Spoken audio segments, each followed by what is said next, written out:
Hi there, my name is Ewan Nicholson. Welcome to my YouTube channel, Remembering Love.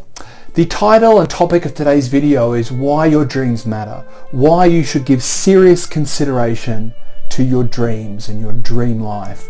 And the reason I like to bring this up is I think a lot of people just don't really consider their dreams. They think their dreams are just this thing that happens, they're a little bit weird, they get up, go to work and that's kind of it.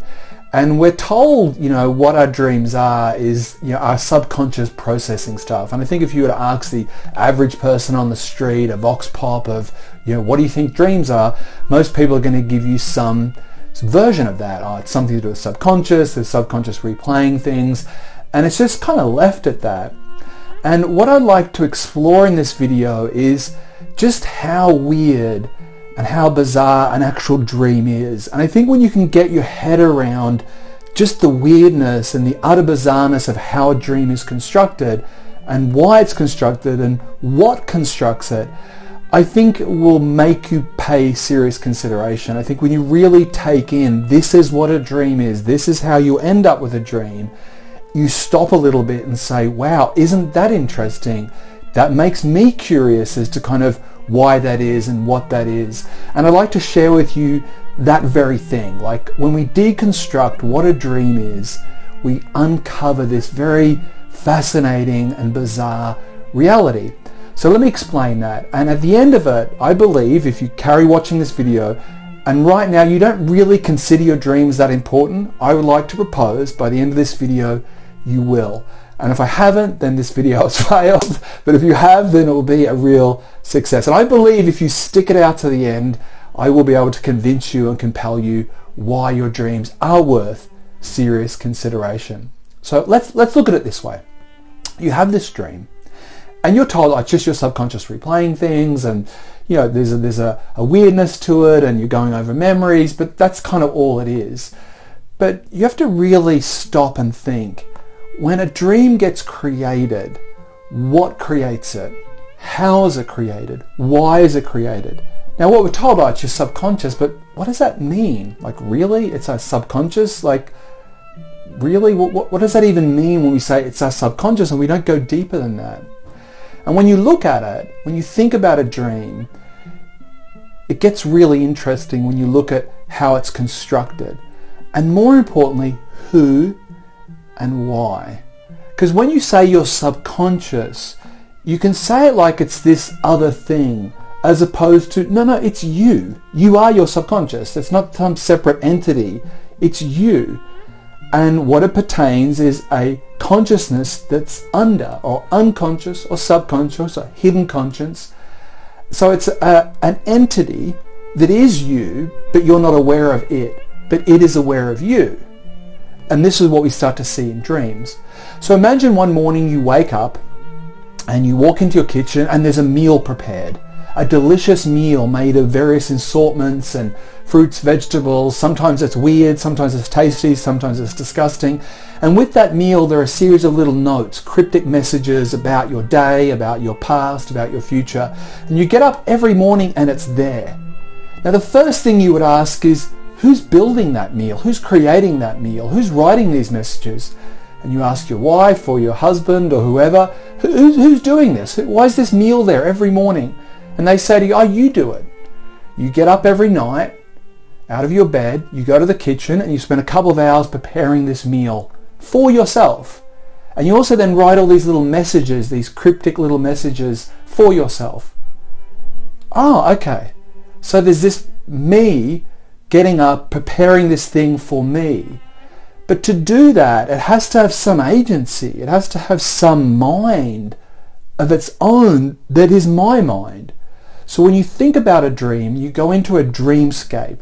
Let's take an example dream I had. I had a dream where there was aliens invading the world. I won't go into this long-winded, I had the weirdest dream, but I'm going to give you the basics of it. There's aliens invading the world. I'm locked in this house. I have some awareness that this person has some kind of alien creature inside of them. I give them the sort of the Heimlich movement and choke them. This snake comes out of the mouth, this bright green snake, and I have to cut its head off. Okay? And that's the dream. So where did that, I didn't thinking, I didn't consciously decide I'm going to dream this and I'm going to dream that. I didn't program that in advance. That was created. It happened to me. I experienced it. And while I'm experiencing this, let's not forget as well, I have no idea it's a dream most of the time. Occasionally I dream lucid, but most of the time I'm immersed in that world and things are happening to me. The aliens are there. The snake comes out. I cut its head off. It isn't voluntarial. It isn't chosen. Yet something chooses it. Something chooses to create the plot of Aliens, the theme of fear, the symbol of the snake, the archetype of a house. All these images and symbols and meaning are all delivered within this dream. Yet I have created it. I, my subconscious, this aspect of myself that has agency and authority, has decided to create this dreamscape. For what end? So what makes dreams worthy of consideration is we have a facet of ourselves building, constructing, messaging, sharing information, knowledge and insights about ourselves, about our own psychology and emotions and future and past. And isn't that weird? Isn't that a strange thing that there is some part of us that's subterranean, that we're totally disconnected to, that has its own authority and capacity to build something in our minds, to share with us a message from the mundane, that you need to go to the toilet or you're very stressed out about homework. My kids have dreams about their exams and about school and mundane, inverted commas, things, to the profound, where you have a dream about the future or you have a dream about a loved one that's deceased and you go through a healing process through the dreamscape itself. And let's not even talk about how our unconscious or subconscious has an interface with the collective unconscious or other aspects of a multidimensional universe, and our dreamscape is kind of bouncing up against that. We're not even going to go into that. Just the process of our own internal psychology creating imagery, symbols and narratives to communicate messages to us in itself is just very weird when you think about it. That there is some part of you that is you that wants to share information with you, to you, from you. And our attitude is, that's a bit weird. Our attitude is, we just really forget about them. Or we might even say, look, I didn't remember my dreams. And we get to the point where it's like a non-thing. Even though our sleep is a third of our lives, and maybe dream time is 10% of that, or 15% of that, whatever it may be, we have this cavalier and dismissive attitude to our dream world as if it's no big deal.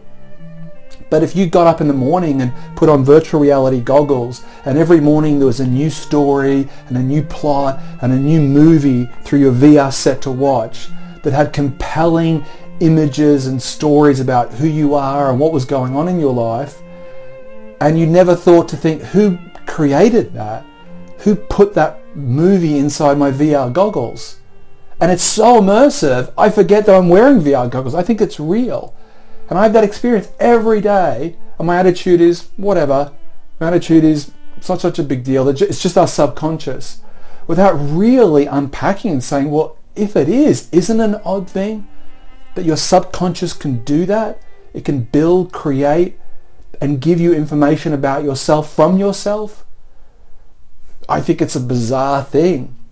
So for me, my dreams, I really do give serious consideration. I really do think they're valuable messages and meaningful stories that relay themselves in my mind while I sleep. And as I pay attention to my dreams, I find the dreams are more directive. I find that it's almost there's some aspect of myself that sees that I'm listening. And I don't know whether I pay more attention, I just see more, I see more because I'm paying more attention, but it feels there's something relational that as I start to listen to my subconscious or whatever that part of myself is that's building that dream, it's communicating more clearly to me communicating to me. And to me, I think, wow, it's a really valuable thing. I think dreams should be taught in school. Dream analysis, dream understanding our dream life should be a subject through primary all the way through to high school. I think the world would be a very different place if it could be. And the truth is, most indigenous cultures or cultures prior to our Western culture value dreams, revered dreams, understood dreams to be an important critical part of our psychological and spiritual development. Yet we now just have this whatever kind of attitude where it's just, oh, that's just my subconscious. Is it? Is that all it is? Is that all that's going on? Are you happy for a tenth of your life to be just dismissed as, oh, it's just my subconscious? I don't think it's a good way to look at it. I think it's a fascinating, riveting, and dynamic experience every single night. And if you were to wake up every morning and a meal was prepared with messages and notes by yourself, would you just walk past it every morning? You wouldn't be curious as to say, what am I telling myself? And if we're looking for a mirror into our psychology, we're looking for, where can I see clearly what's going on inside of me? Our dreams reveal that. Our dreams are constantly mirroring what's past, what's future, what's present, what's going on in our lives. I had dreams for years where I was being chased and hunted and pursued, and I'm running and I'm panicked and I'm about to be murdered. Years. And over the last few years, that dynamic has changed. Now at times I'm the one murdering, not in a homicidal sense, but just like the fear is gone and I'm fighting rather than running. And that dream landscape has mirrored my own psychological development. And that's just, one small little example of how dreams show us and share with us. But what's more important is there is some part of me, in inverted commas, communicating to me, building, creating energy. Nothing's random in this life. And if we have dreams, there is a functionality and purpose behind it. And why would our mind go to all this bother of creating all these stories and that are full of emotional feelings and imagery and power just to be dismissed the moment we get out of bed? So to me, dreams are worthy of our consideration. They're worthy of our listening to whatever that part of us is that we have no agency over. It's autonomous on one level. It could be like a third person where that's separate to it. But this autonomous agency in our side of selves builds dreams, creates scenarios to share something with us, from us. I think that's fascinating. I think that's really worthy of consideration. And I hope at the end of this video now that you are willing to consider that, willing even to consider considering it would be a victory on my end. So look, I hope this has helped. I hope you found this interesting. There are a lot of videos online on YouTube. I'll put a few links in about how do you remember your dreams, how do you get, I'm not here to kind of go into that, but I'll put a few links that if you are curious about how do you keep a dream journal and why you should keep a dream journal, etc. And I'll put some links in the description. But look, if you've enjoyed this video, please like and subscribe. Come back again. If you've got any comments, please put them in the comments section. I'd love to hear from you, and please take care of yourself. Bye bye.